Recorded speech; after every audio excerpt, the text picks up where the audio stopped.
मदारिस Arabia के इज्तिमा में ताहिर अशरफी की तरफ से पेश करारदाद मुतफ़िक़ा तौर पर मंजूर कर ली गई है।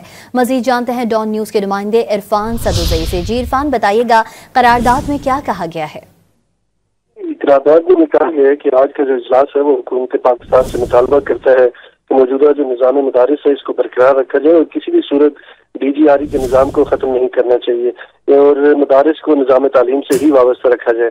इसके अलावा करारदाद में ये कहा गया है कि हुकूमत को किसी भी प्रेशर में इस निज़ाम को तब्दील नहीं करना चाहिए और ना ही इसको किसी भी किस्म की छेड़छाड़ होनी चाहिए और इस निज़ाम से लाखों तलबा का मुस्तकबिल वाबस्ता है, लिहाजा इन तलबा के मुस्तकबिल से ना खेला जाए।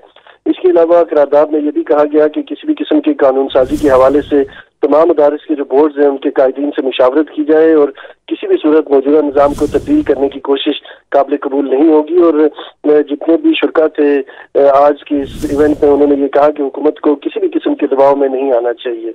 जी, अपडेट करे थे इरफान सदुज़ई, आपका बहुत शुक्रिया।